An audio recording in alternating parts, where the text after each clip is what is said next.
So I want to say at first, thank you all for joining us today, and welcome to our Preservation Durham's People Plus Place Speaker Series event. And today we have for you Dr. Henry McKoy.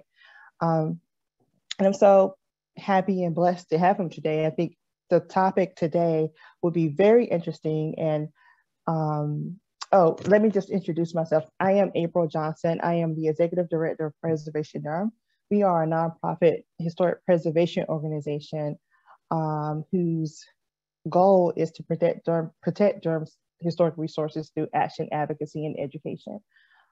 So our People Plus Place Speaker Series is about combining preservation and stories about people in the built environment. I like to kind of connect that and hopefully expand our idea of what preservation is. I call it modern preservation, that we can think about spaces on another level and talk about how they are important and why they are important to us as a group of people.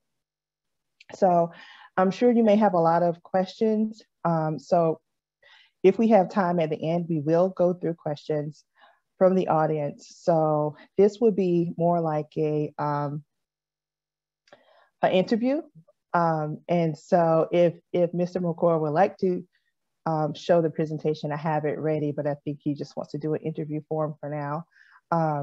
But go ahead and begin to ask your questions as we go about the interview, and we'll get to that at the end. So how are you doing, Dr. McKoy? Do you go by Dr. McKoy or Henry McKoy? Hey, I answer whatever you call me, April.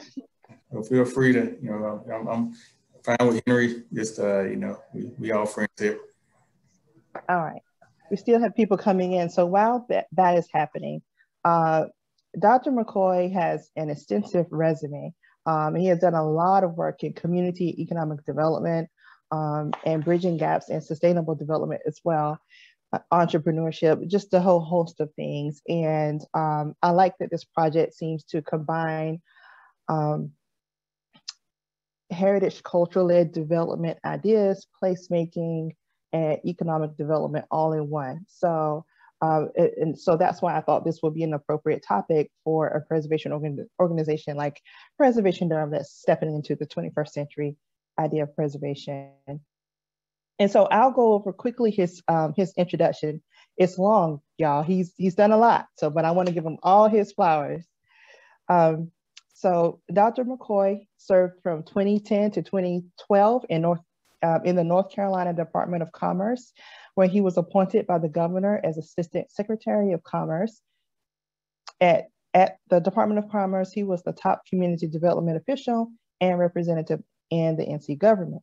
His division oversaw more than $1 billion in community and economic development investments across hundreds of projects throughout NC in areas of infrastructure, housing, and business. He has worked extensively with federal, state, and local government agencies and officials, including mayors, city council, county commissioners, city and county staff, state representatives, and agencies, congressional offices, and the White House. He has been an innovative policymaker, conceiving of crafting, designing, and implementing economic policy at all levels of government. Before entering state government, Henry was a successful, well-respected, and award-winning business and banking leader. With more than 15 years of retail and commercial banking experiences, community financial development, charitable and community service at the local, regional, and national levels, he spent more than a decade with Central Carolina Bank, National Commerce Financial and SunTrust Bank, being promoted and receiving progressively more responsibility while growing and leading several multi-million-dollar divisions. Since leaving banking in the mid-2000s, Henry has served as founder and chief executive of a national consulting and financial advisory firm, working with businesses, universities, and organizations in preparing for and identifying capital resources, as well as operational growth strategy.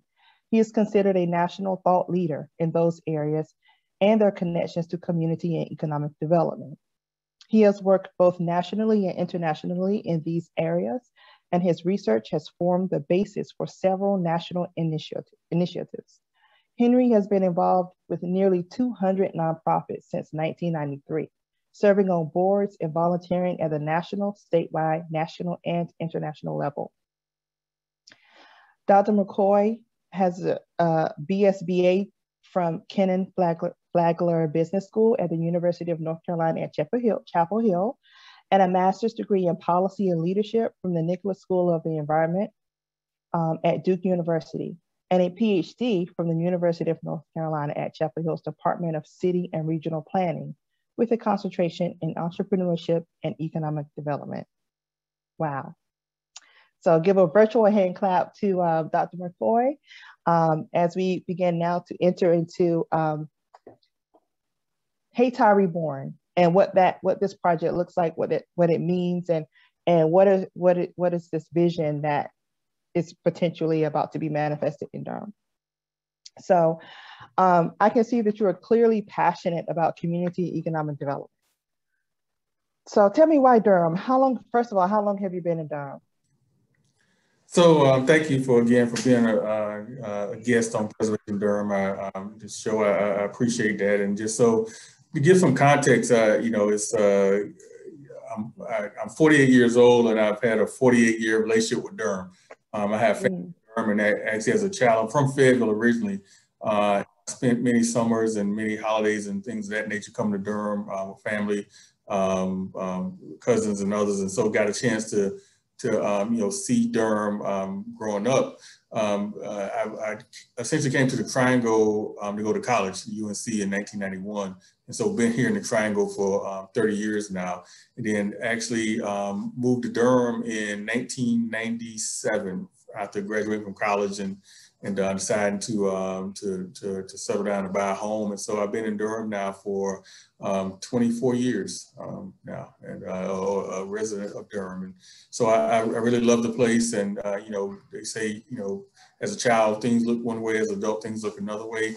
As a child, with family, I was in many of the poorest and lowest income areas of Durham, and just like a really grimy place and things of that nature. As an adult, that culture and that history and all those kind of wonderful things is certainly things that have made me really endeared to the community. And so yeah, it's raised my family here. Both kids went through Durham Public Schools. My wife works at Durham Public Schools, and so we are grounded here and rooted here. Are you on mute? April. Thank you. That's awesome. I didn't realize you grew up here.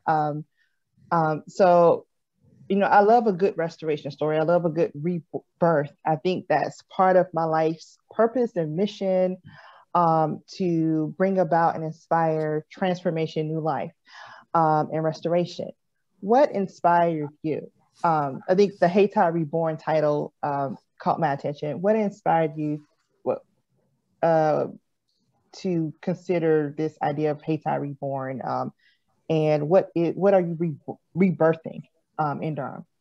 Right. Well, again, one of the interesting things about though I had connections to Durham my entire life, and then even as coming to college in the Triangle, my best friend was at the NCCU, so I would spend a lot of time on North Carolina Central's campus.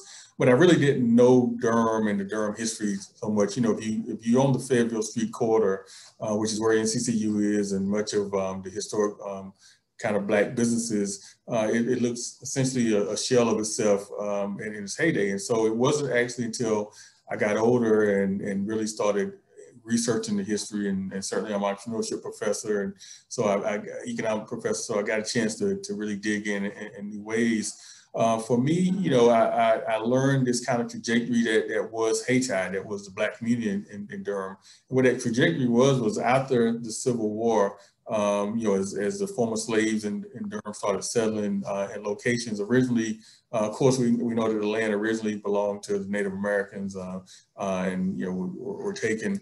The land that became Hayti actually was land that they were leasing from the white community, and then enough Black folks get the community, and it's not seen as being extremely valuable, so they just sold it to the Black community. And in that place, Hayti was born, essentially. And I always like to point out that Hayti is named for Haiti.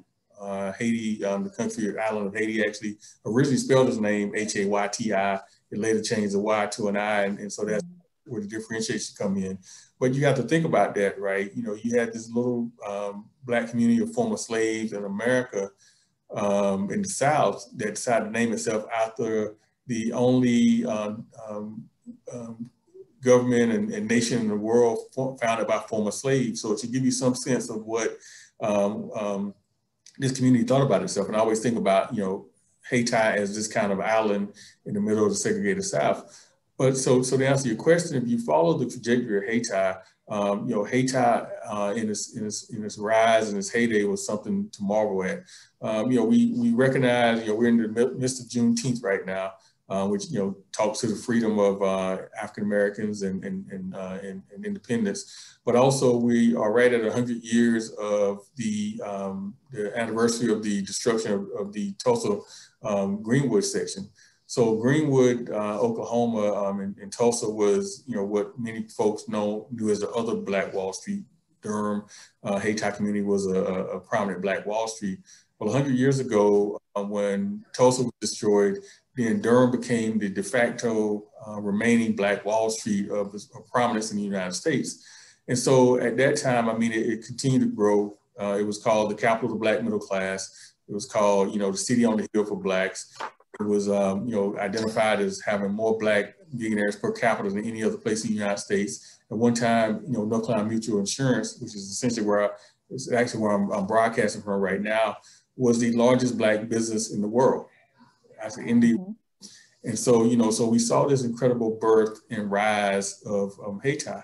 Well, a number of things led to what I call the death of Hayti, or the death of Durham in some ways. What led to that really was a combination of things, right? So we certainly think about one of the most prominent events that happened was the construction of Highway 147, or what we know to be the Durham Freeway, that was constructed right through the middle of the historic Hayti, the heart of the Hayti, destroyed hundreds of businesses, hundreds of houses. That's the thing that we recognize that, all across the United States, places like Tulsa that got bombed out and burned out.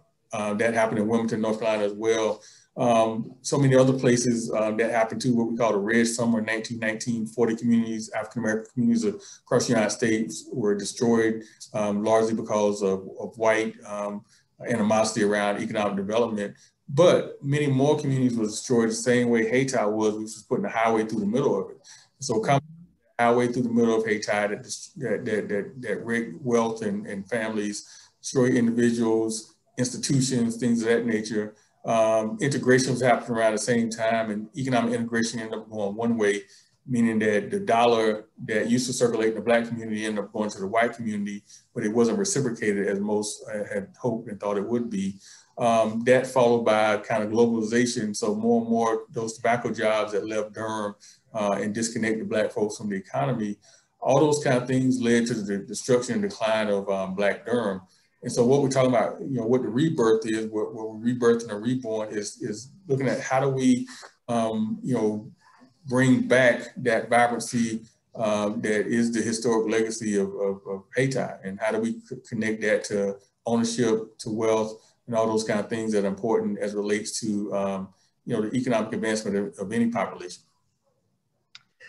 That's very good. So in part of your, I read some of your documents before, and you talk about this as being an equitable development plan. How do you go about creating equity in economic development? Well, first you have to recognize, what inequity looks like, and you have to recognize that these inequities that we see, and when I talk about inequities, I mean things as that we recognize to be the wealth gap. And we can talk about that broadly, but we can also talk about that in Durham. If you look at Durham is broken up into, a very diverse population. The saying is that Durham is It has no racial majority. That simply means that no population at this point is over 50%. White population currently makes up about 40% of Durham.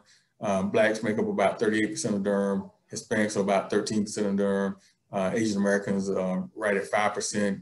And so essentially, if you took those, if you thought about Durham, we're broken out to 100 people, you would have 40 whites, 38 blacks, 13 Hispanics, 5 Asians. Think about that. But if you looked at it from an economic standpoint, those 40 whites in Durham, if you thought about $100, those 40 whites would have about $92 of that $100 in their pocket. The 38 blacks would essentially share about $2.50 of that $100. The Hispanic population, the 13 Hispanics would share about $2. And so you see, just imagine the idea of 38 people trying to live off $2.50 a year and thinking about that. And so we have to start talking about from the foundation of this, access to capital, access to ownership. From the standpoint of what we've seen in terms of economic development in Durham, we see that it's been heavily inequitable. And what that means from a very practical standpoint is that when I talk about globalization and what happened with the tobacco industry in Durham, whereby tobacco got offshore to places like China, a lot of folks lost their job. If you look at Durham in the mid-1980s and going to the 90s, it really declined. But the re-rise of Durham was built largely on the back of institutions like Duke University, as university, as healthcare, as Duke, strove to become the Harvard of the South and things of that nature. You also saw the rise of the Research Triangle Park, and as it become this kind of prominent community, that's talked about in the same way that Silicon Valley is. But, unlike the first time, the rise of Durham that included Black people, and included Black people because it had to include Black people, when tobacco became a global industry, there was just so much demand for it. Durham, the American Tobacco, the Duke family couldn't fulfill all of the jobs with just the white community. And so they had to bring the Black community into the mix. And so that helped to, increase the economic position of Black folks. And because it was segregated, with that ever-present railroad that divided these communities, the Black people in Durham, to their credit, they worked at places like American Tobacco. They came across a railroad track, and they then created businesses and entrepreneurial endeavors that then circulated money around. And then there were also white customers that actually came over a part as well. There's a very strong intentionality, and that happened during the original rise of Durham. And the second rise that I talk about, in the redevelopment of Durham that happened really in the last 15 years, we've seen incredible amounts of investment that went into places like downtown Durham. We've seen several $1 billion that went into the redevelopment of downtown Durham. Places like, New Hope Commons, or the intersection of 55 and 54, or South Point and North Point, even South Side. What we haven't seen is any of that investment go into the Fayetteville Street corridor, the Northeast Central Durham area, until these other places become so high and priced so high that all of a sudden now you have to look in these places. Yeah. That becomes a very different game, right? We know right now what's happening is that there are individuals come into the community and they're bringing cash. They're able to buy property and people get displaced. We see taxes go up, which also displaces people. We often talk about residential gentrification, but we also have commercial gentrification. Downtown Durham looks very different now than it did if you would have went in downtown Durham 20 years ago. And so really this idea of equitable design takes into account the idea that the inequities that we face today all around us, I mean, that's what systematic racism is about. The inequities that we see are by design. These things that happen by accident. I often talk to mayors and others who speak to me about, wanting to try to do things around equitable development. And they say, well, Henry, what are the 1 or 2 things that we should be doing to get the equity? I said, look, Mayor, I'm happy to tell you some things that you can be thinking about, but it wasn't 1 or 2 things that got us here. It was a combination, a litany of things. Those things work together. And again, what we see is by design, and equity by design. I mean, you can look at policy, you can look at action, all those kind of things, and understand that. So in order to combat that, you have to be just as equally intentional. So you have to create equity by design. And what that really means is ownership. If you don't own anything, then you cannot have equity. We often, in this kind of DEI world that we have now, particularly post George Floyd and things of that nature, we praise and talk about, diversity, inclusion, and equity. But those are three different things. I mean, diversity may mean that, okay, you get invited to the table.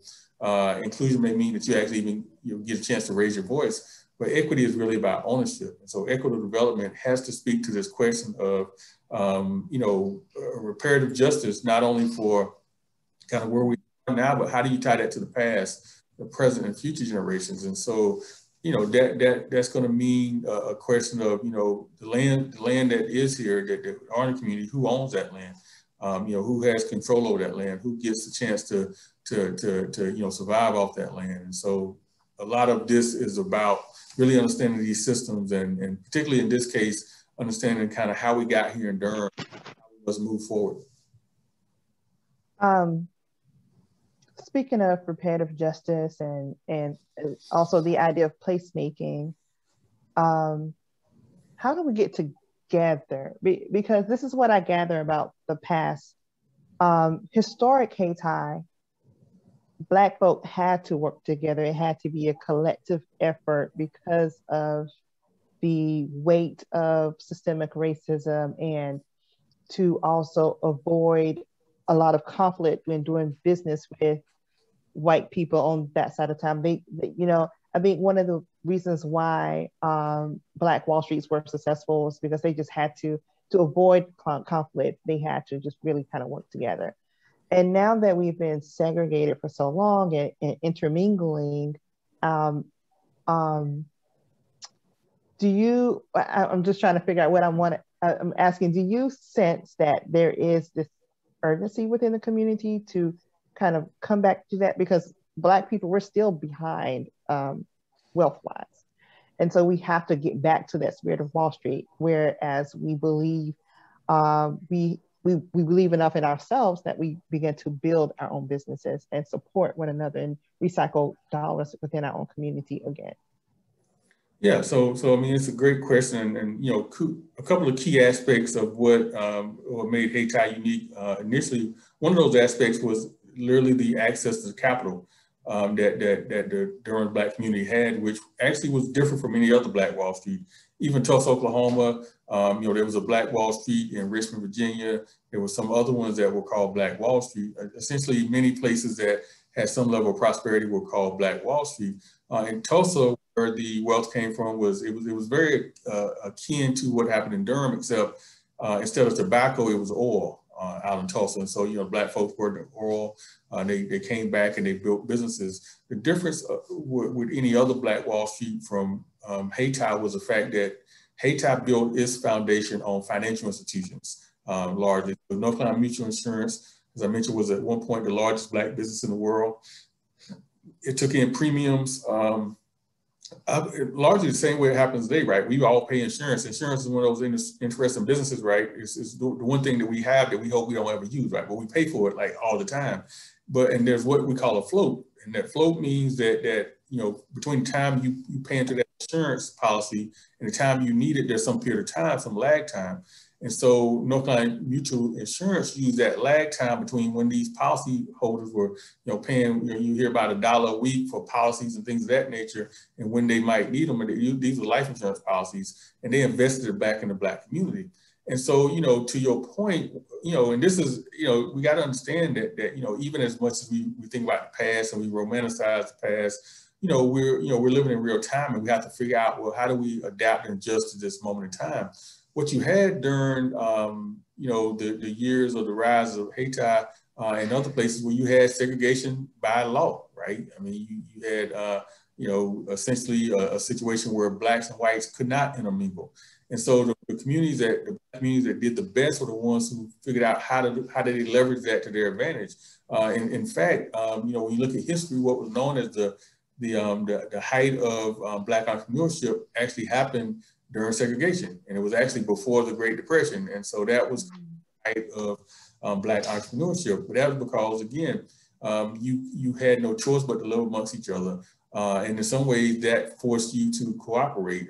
There's other areas that were, just as segregated as any other places, but their Black communities did not have either the foresight or the knowledge or whatever to actually build up their own entrepreneurial ecosystem to recapture those dollars. You see looking at the history of Hayti, there are records that show where, you know, it may be something that somebody in the Black community needed, and they looked around and couldn't find it, so they had to go buy it from the white community. But they would say to themselves, okay, we're going to do this today, but we're going to make sure that tomorrow we have something here. And so it's a much more challenging situation now, because historically, because all the Black community lived together, it didn't matter whether you were you know, the custodian or the janitor or the maid or domestic, or whether you were the preacher or the teacher or the doctor, you actually essentially lived in the same community.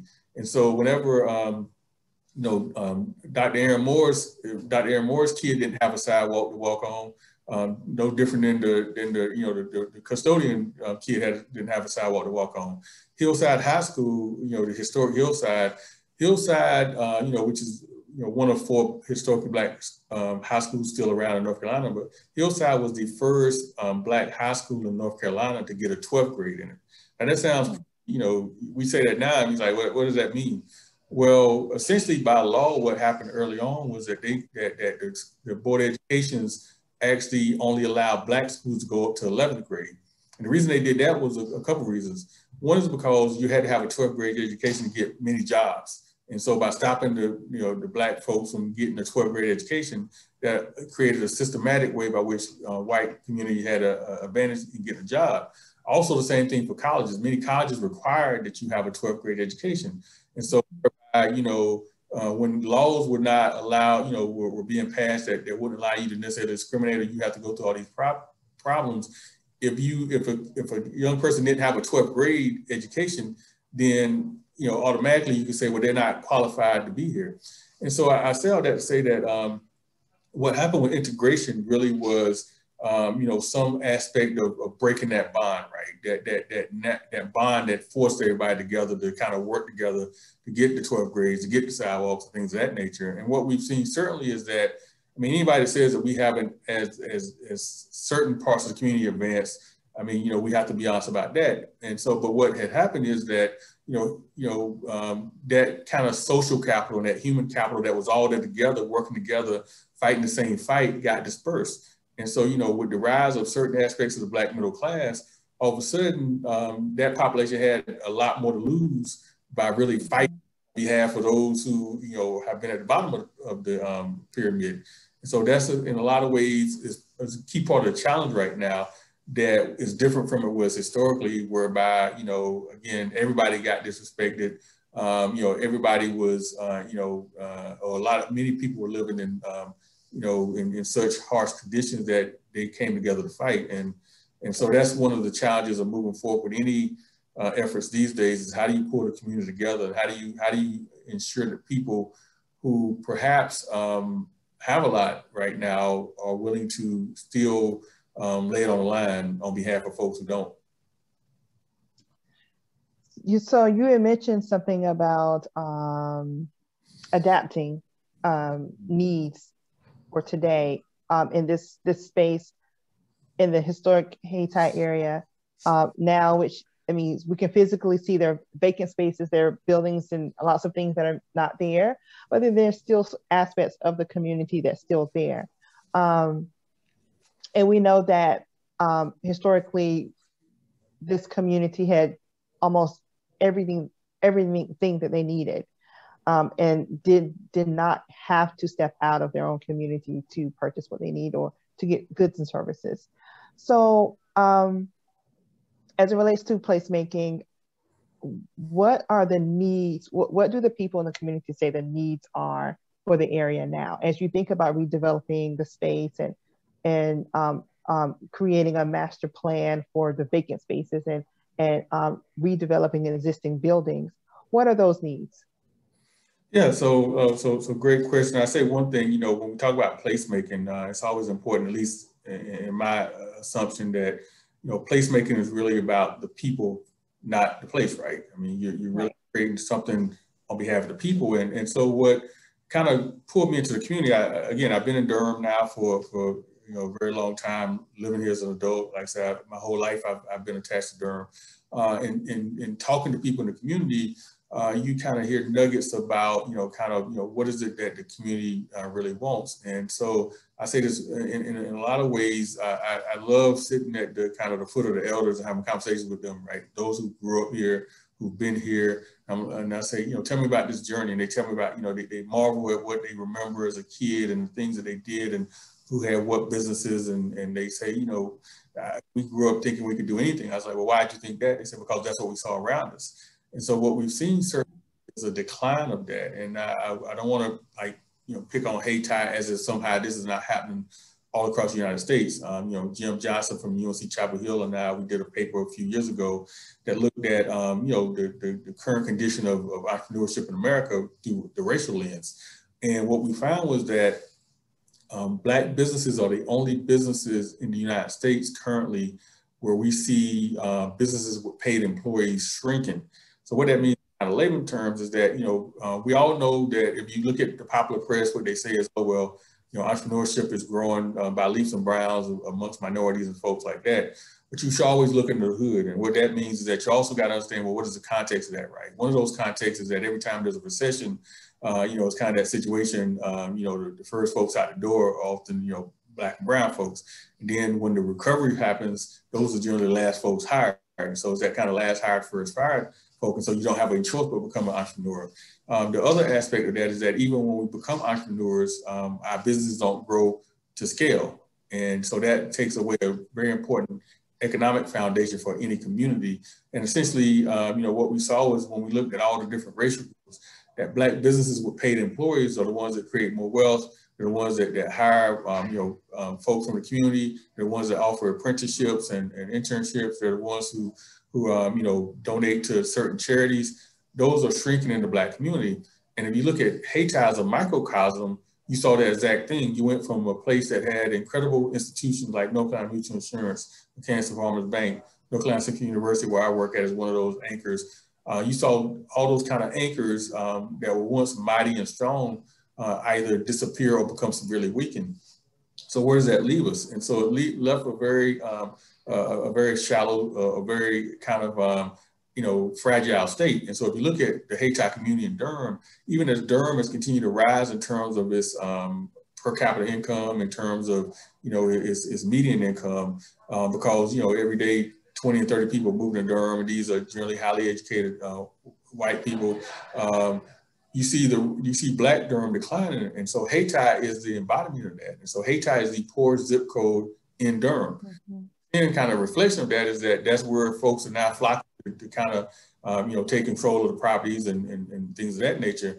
But to answer your question, as I start talking to people in the community, and I said, well, I hear about kind of in I say these broader contexts, what people say they want, right? They say, oh, we want more affordable housing in Durham. We want these things of that nature, right?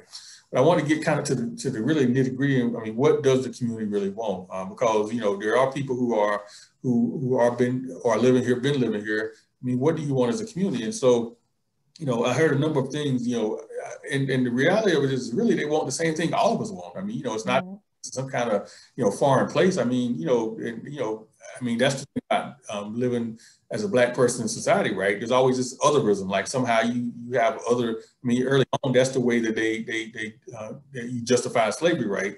These aren't real people. They don't have spirits. They don't. When their kids are taken from them, when their families are broken up, somehow they don't feel the same. I mean, that's how you justify treating people like things and objects. And so even when we talk about, what do you want in the community, there's this kind of otherism thing as if somehow we don't want the same thing. So what I heard from the community, they want to increase safety. We all want to increase safety, right? They want to increase safety. They want increased quality of affordable housing. They want both low-income housing as well as they want workforce housing. We know that, I mean, most poor people work every single day. I mean, despite what people say, most poor people work every day, and a lot of them work a lot harder than many of us, right? They work 2 and 3 hours just to keep the lights on. So they want quality, affordable housing that they can afford, whether they're in the workforce or whether they're low income. They want increased community success. Now, this is important because you got to think about this. Again, we all have aspirations, right? We want a dream. We want to be a part of this American dream. They want increased community success for themselves, children, and for their neighbors. They want a vibrant community, and that's what the community really wants.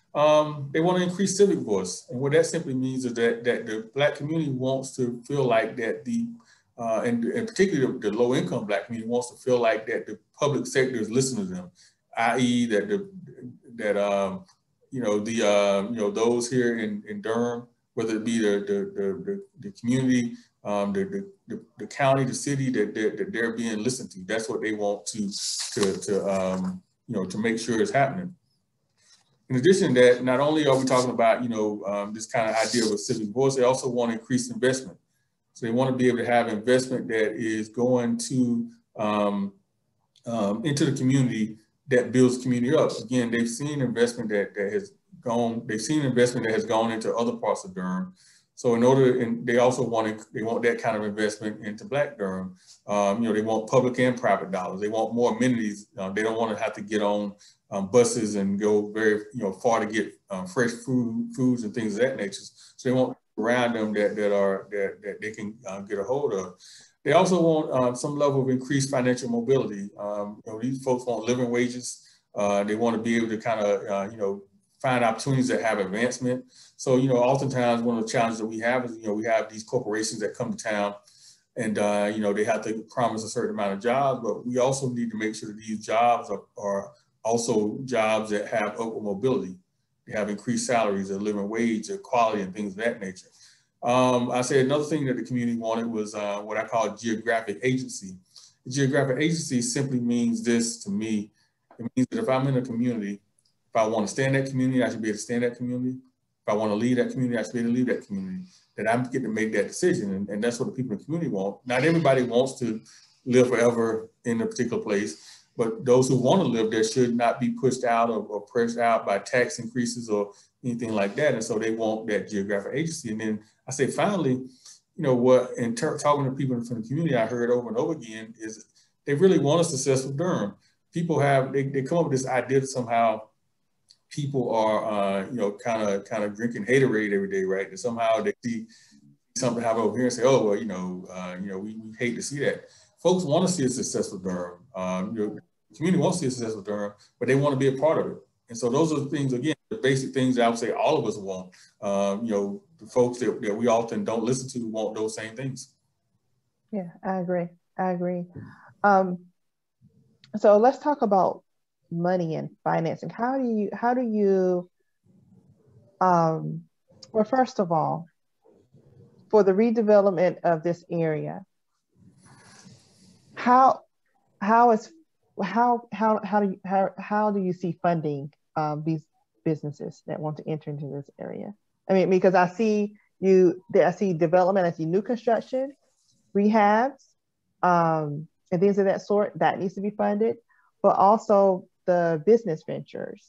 Is there a plan in this vision, Hayti Reborn Master Development Plan? Is there a plan to help folk in that area?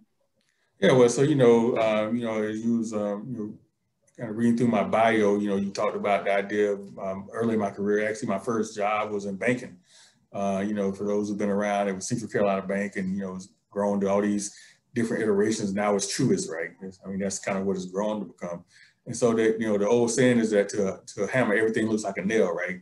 And so as a banker, I think about it in terms of finance. So when I first started in banking, I was working with developers here in the Triangle who had lines of credit up to about $300 million with us. Now, keep in mind, that was 1995 and 6. And so, I got a chance to kind of sit at the footstool of the growth of these bedroom communities, the Apexes and the Holly Springs and the Feetway Marinas, those that were rising, on the outgrowths of RTP. And so there's all kind of capital, there's some reality to this idea that there's plenty of capital. Now, historically, the issue's been how do Black folks get capital, right? I mean, there's a difference between there's plenty of capital and how do Black folks get capital.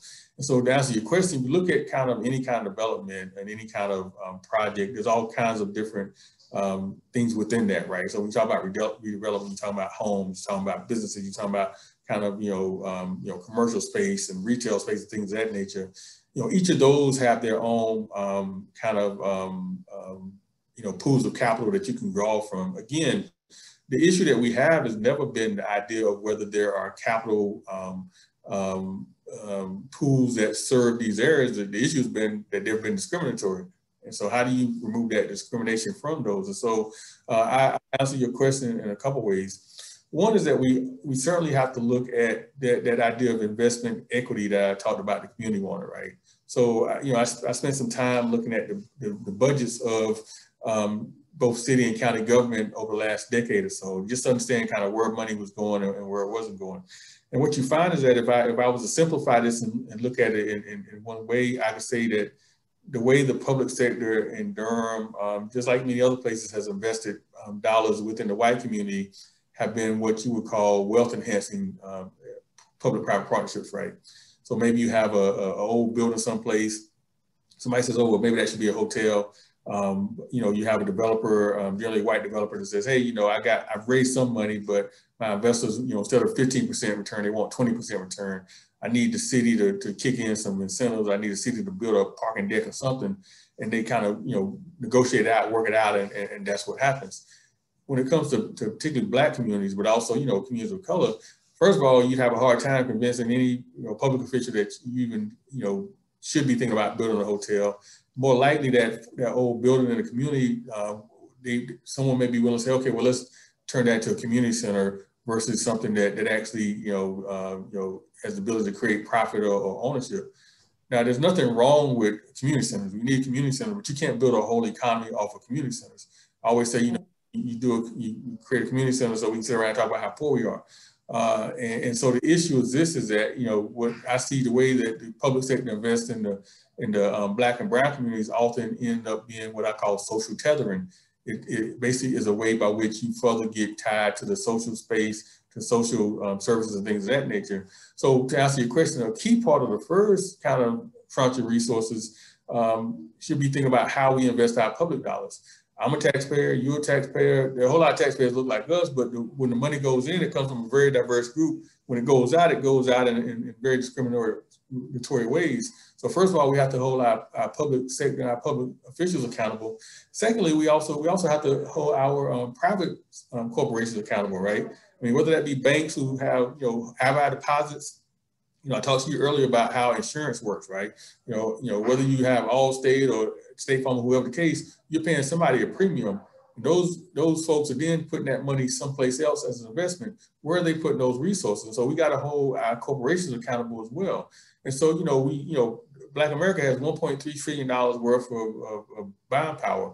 We also have a tremendous amount of white allies and friends that say that they want to support this as well. So are we holding folks accountable? And so to answer your question, it will take strategy. It's going to take innovation and how do we fund this? Because at this point, you have to figure out how do you subsidize this development, but also do it in a way that results in ownership by the community. We have different models that may be set up where you have to suppress like home equity growth, right? So you get to a home, but you can't take so much equity out of it. You have all these different things like that. We have to find a way by which we are going to change this model, and that may be, again, this idea of what is reparative justice, right? What is it for all that have been put in and taken out of the community? What goes back in a way that ultimately creates ownership? And so, I mean, a lot of that is going to have to be driven by public will. We know all kind of models for financing things. I mean, we know models for investing in business, all these kind of things. But we have to hold folks accountable to say that the right thing to do is to think about reparative justice. And reparative justice, I mean, it goes beyond, it ties into capital and access to capital, but it goes beyond that, because we have a system that's been created that suppresses the community and has suppressed the community. And we got to look at how do we do, systematic reparations across the board. Right. And so I'm thinking about opportunity zones, because I believe this area is within an opportunity zone. With, some of us are fearful that an opportunity zone would completely gentrify the neighborhood, historic Black communities, and change them altogether, whereby that culture is no longer there. So I just kind of want to see, how do you see that working out? Will it positively or negatively affect what you want to do? And how can, if the Hayti Reborn vision is not manifested, how do you think the cultural heritage of this area will stay in place? Or can it? Can it or can it not? Well, it's a very, very key question. So to speak to the first part of that question, opportunity zones, look, you should be fearful of opportunity zones. I mean, in that sense, right? Because, you know, the way the opportunity zone legislation was set up, and again, I mean, like most tools, I mean, you know, in some ways it's agnostic until somebody puts it to use, right? And you know, who's putting it to use and how they put it to use. You know, opportunity zones were framed as this idea of, you know, let's find these low-income communities and encourage people to basically cash out on other investments and invest their capital gains into these communities. And if you keep them in the community long enough, then, you know, the tax benefit that you get will you know, not be taxed.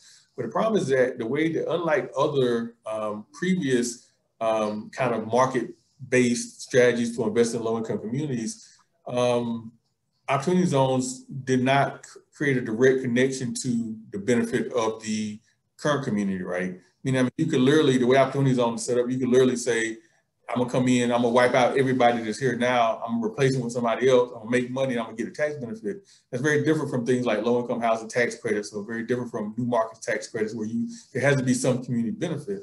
And so these are, Hayti is an opportunity zone. I mean, just based on its kind of economic conditioning. So, I mean, I think that a key part of this is, you know, thinking about that. There's nothing to say you have to utilize opportunity zone structure in order to develop these places, right?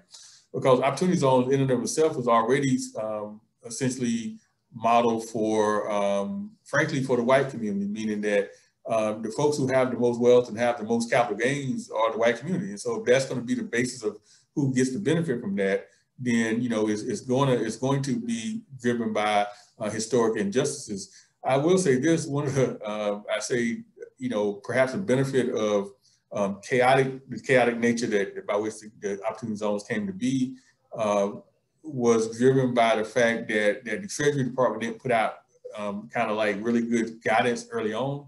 And so because there are certain kind of boundaries of, you know, when you have to put an investment in to get the full benefit, we really haven't seen what I would call a ton of, you know, opportunity zone kind of gentrification, whatever you want to call it. Opportunity zones had the potential to be like pouring gasoline on the fire. Like, oh, boy, essentially a place that's already going to, you know, head toward gentrification. Well, here's another incentive to gentrify it. And so when I look at, you know, Hayti Reborn and the Hayti community, I don't really think about it through the lens of the opportunity zone that it sits in. I mean, not in the you know, the federal government sense. I mean, I look at it from an opportunity standpoint, that there's opportunity to go and really look at the community and leverage that community for what is this assets. And let me say it like this, you know, this is one of the things that I've tried to frame, that, you know, and you say, call it a post-George Floyd world or whatever you want to call it, for whatever reason, for the last 12 months, you know, folks have been coming out saying that they're all about diversity, all about equity, all about inclusion. You know, folks have, you know, corporations made these commitments, and folks, oh, well, you know, we got to move to a different paradigm going in the future. Now, it remains to be seen whether that will ultimately play itself out, right? Or whether this is more, you know, in the environmental space, you used to call it greenwashing, you know, just kind of whitewashing. For example, you know, I've talked a lot about Tulsa as compared to Hayti. Well, Tulsa, Oklahoma, you know, unfortunately, we know about Tulsa because of the way it died, not the way it lived, right? I mean, still talk about Tulsa, and that's very unfortunate. But what you have now is, you know, diversity, equity, and inclusion in many ways is an industry. It's now a global industry. And so folks are taking advantage of that. In Tulsa right now, you have the rebuilding of Black Wall Street, the Greenwood district of Tulsa, Oklahoma. But you probably know the punchline of this. It's owned by all white people. And so it's this sense that you know, Tulsa's going to use this as a tourist attraction. It's going to put it in brochures. The Greater Chamber is going to spread it out across the world. Come and see this historic Black community that you've been watching on PBS, that you watched on CNN. They got burned and mobbed, and how terrible that was. And we got to make this change. But there's no seat at the table right now for those in the community from a standpoint of you know, reparative justice, or for past generations, current generations, future generations. And a key part of what I'm focused on is that story doesn't need to happen in Durham, because it can. This speaks to your second part of the question, right, about this kind of cultural legacy that happens here. There is some serious historic cultural appropriation that's happened here, right? In Durham. It's this sense that, oh, well, wow, that's such a wonderful story. I know you talk about storytelling and how important that is. As I told you, for me, it's so critical. I mean, that's why art is such an important part of this, right? Because, as the old saying goes, art does three things. It allows you to see how we were, how we are, and how we can be, right? And we need all of those things to help us move this forward. We need to know what was there before, what is here now, and how might we go forward. And so that's why the storytelling piece is so incredibly important. And that's why riding up the Favorite Street Corridor and seeing those old stately homes and things that are so important. But it goes beyond that. It can't just be that history. I attended a presentation one time, and I kind of got excited before the presentation, because sometimes you work in these silos. You think that, oh, well, maybe I'm the only one working on this stuff, right? And then you hear somebody else, oh, that's cool. Maybe I can connect. And I went to this presentation the title was Inclusion by Design. I'm like, okay, that sounds pretty cool. Inclusion by design. That means that you're at the table. Well, I was greatly disappointed when I sat down and actually saw the presentation, because what inclusion by design ended up meaning was, well, let's find these places that used to be historically Black, that used to be prominent, and now they aren't anymore. But in order to pay honor to those communities, let's invite some people that maybe have some connection to those, some cultural connection to those, and let them tell us a story. Then we're going to take those stories and we're going to turn them into some kind of placard, some kind of marker in this community now going forward. Now, we don't have a really place for you there, but we got a place for your history here, right? So it's like, I saw churches that were putting up, a church that got burned down in Birmingham, and they were going to create a park and name it after the church and put up some stained glass windows. They talk about all these kind of things, but that's not the same thing as equity. And so, we can't be replaced by markers. That can't be the cultural kind of legacy that we see. And so I think that's what we got to be very, very careful about. It reminded me of, I don't know, kind of, I always like television. It reminded me of these old commercials that used to come on for tombstone pieces, where they would say, hey, what do you want on your tombstone? That's essentially what it felt like to me. This inclusion by design, it says, okay, well, you were here, but now you're not. What do you want us to say about you? And again, that has the potential, if it doesn't shift, to follow that same exact pattern. Yeah, and that's exactly what I like about this idea of Hayti Reborn, because you're right, markers just kind of pay homage, but I think for me, being someone who recognizes that the built environment can be a tool for healing, education, and learning all together, and teaching us things. And so sometimes it's even part of that reparative justice. You may have to just recreate what was lost, and maybe you just recreate it in a way that fits us today, but you have some physical representation so that we understand that these people were here. This is what their story was, and you can connect to that land because the story is still in the land, in the landscape, and that's all part of our psyche. So, well, we're coming down to the end. It's almost 4:30, and I didn't want to keep you too long. Is there anything else you want to say about this project? I think, yeah. Is there anything else you want to say? First, I've actually enjoyed this. Has been the hours flown by, and I appreciate again this platform. I will say this, this is just a part of the story, right? I mean, part of this is, you talked about, how do you pay honor to those that have been before you? I mean, it sounds very cliche, but it is like the Sankofa burden, right? I mean, even before you're learning from the past. And there's so many things that we can actually learn from the history of Hayti, what we call the lessons of Hayti. So I don't want to think that this is all, kind of touchy-feely, right? I mean, there's a lot of lessons that could be learned from what was the first trajectory of the community. everything from the, connecting to anchoring institutions, how we invest capital, how physical structures get built, how ownership happens, all those kind of things are things that are so important. Most people who know the history know that W.B. Du Bois and Booker T. Washington, they have been friends early in their life, but then they became in a lot of ways enemies, and that's because they saw the world through two different lenses. Booker T. Washington had been born into slavery, came up through slavery. He got out of slavery and said, look, he said, or slavery, and he said, look, I don't have to live with white folks. You don't have to give me a vote.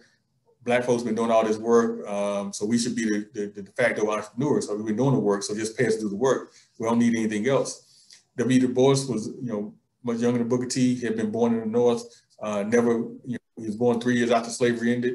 He grew up in an integrated community with white kids and white families. He, as we know, the first, Black Harvard graduate. All these kind of things. He saw the world differently. He was more like, I want integration. I want, I want voting, and we want all those kind of things. But one of the things that they both W.E.B. Du Bois and Booker T. agreed on was that when they came to Durham, it was the most incredible place they saw for the community, and that's because in a lot of ways Durham represented both of their philosophies, right? Entrepreneurship, W.E.B. Du Bois, or the life of the hands. Education, or the life of the mind, of W.E.B. Du Bois, and so those are still strong foundations by which we need to build on top of this. And for me, there will be more to come. I mean, this is just kind of start. Partly, sometimes you have to kind of mark your territory and say, hey, you got to plant that flag and say, this is what we're going to do, and hope that people come along with you, and you got to fight like crazy to do so. But for me, a key part of this really is about how do we train and help the next generation of our young people understand how you do this, right? How do you understand at dilapidated buildings and rundown areas and thinking, wow, this is just hopeless. This is we can't move any further. This is poverty and despair. How do you take and look at that same environment and say, here's opportunity, and we can create it, we can build it, we can use that as a platform for having a better life. And so for me, you have to be intentional about this, and that's what Hayti Reborn really is. It's about a certain intentionality, equity by design. And nobody says it's going to be simple. Nobody says it's going to be easy, but it's worth doing. And to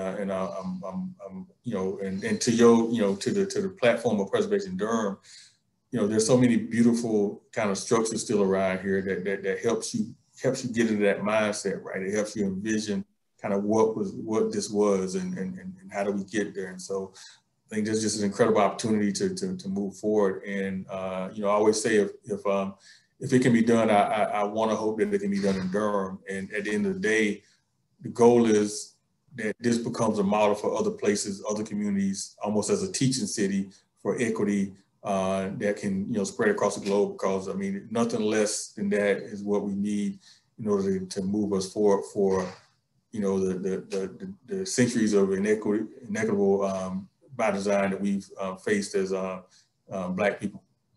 Yes, I agree. For those of you that may have questions, go ahead and type your questions in because we'll wrap up in a few more minutes. But I did want to ask you, Dr. McKoy, for those who may be interested in starting their business or in the Hayti area and want to be a part of this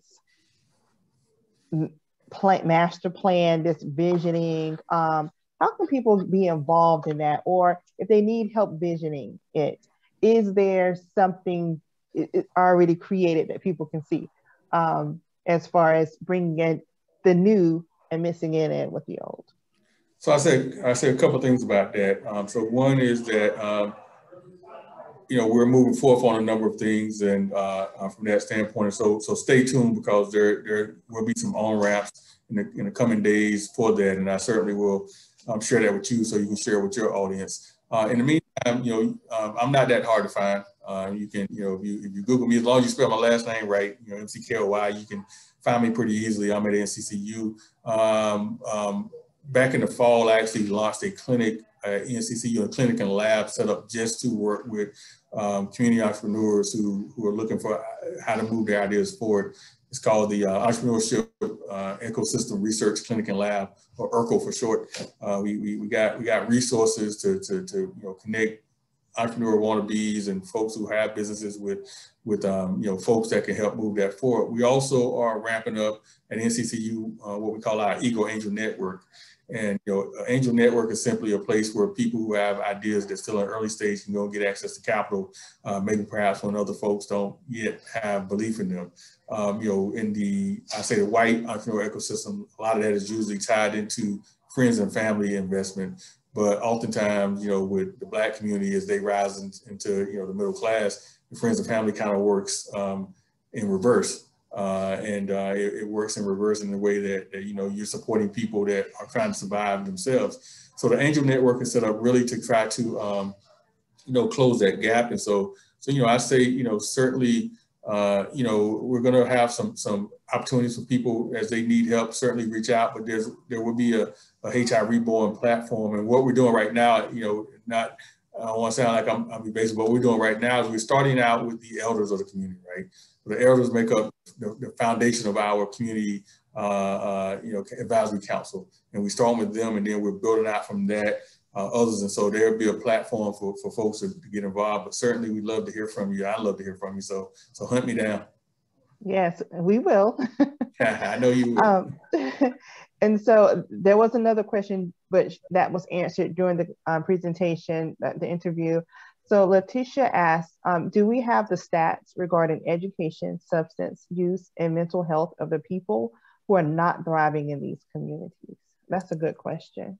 Oh yeah, well we do. I mean, there's certainly data that shows kind of where we are. So I talked a little bit ago about the idea that if we broke Durham to 100 people, 40 whites, 38 Blacks, 13 Hispanics, 5 Asians, kind of what that look like economically. What the flip side of that, I said 40 whites basically shared about $92 out of $100. 38 Blacks basically shared $2.50. 13 Hispanics shared $2. When we look at poverty, though, of the poverty. Of those 40 whites, only 19% of that, of those folks, or basically maybe eight of those folks out of 40 would be in poverty. With Blacks, the 38 of those 38 folks, nearly half would be. So of those who are in poverty in Durham, half the people in poverty in Durham are Black. Another quarter of those, more than a quarter of folks in Durham who are in poverty are brown. And so we know who have the, who the hardships are landing on from that standpoint. And then that has all these other ancillary, impacts in education, in health, and those things of that nature. Around 70, 71% of the kids in Durham, those are 0 to 8 years old, are kids of color, Black or brown. Of those kids of color, the majority of those kids of color are growing up in either homes that are below the poverty level, were considered low income, or just hardship households. I mean, that's incredible, because those kids are going to grow up and they're going to be the adults in the community.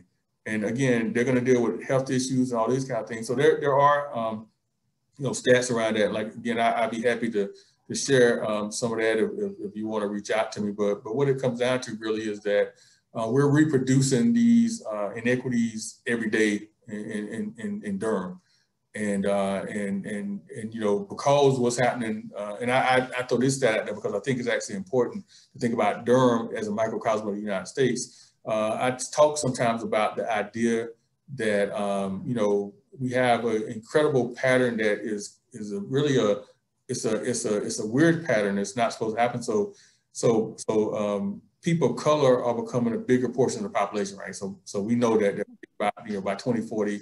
We have a majority of the people in America will be Black or brown, or will not be white. We already have that dynamic for younger kids, right? So in New York, over 50% of the population at 5 years old are already, kids of color. So you have an increasing number of people of color in the United States. And then let me break it out even further than that. Let's say the Black community. The Black community is increasing their share of population in the United States. They're also increasing their share of kind of entrepreneurship. Now that ties a lot to what I said earlier with, part of that is because they get displaced in the workforce. They're not getting hired, they're not getting these highfalutin jobs that we see. And so you have to become an entrepreneur.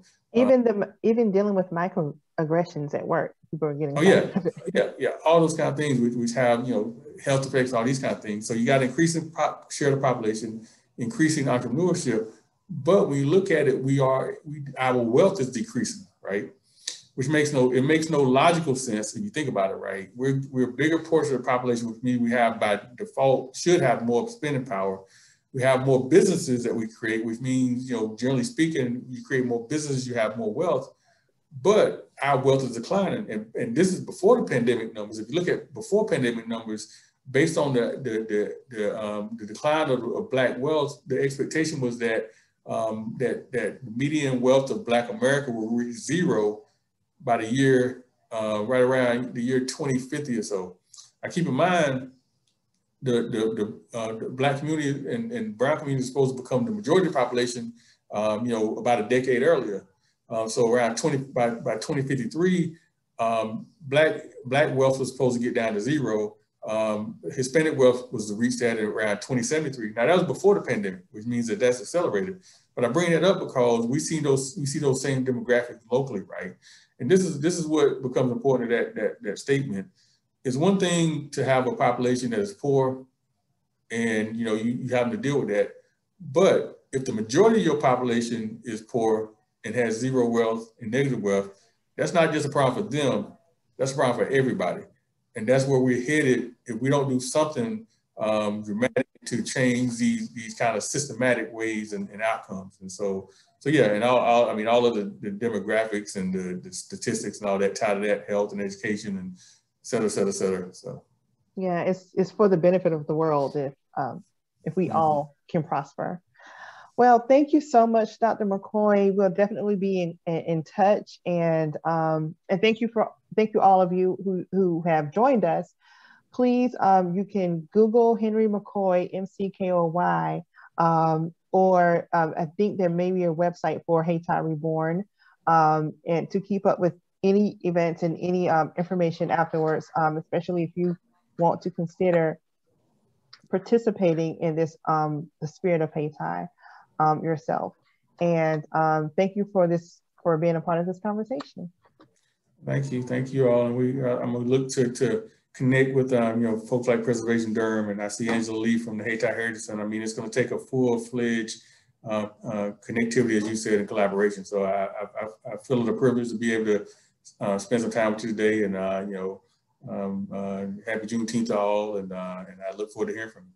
Happy Juneteenth. Right. Bye. Bye.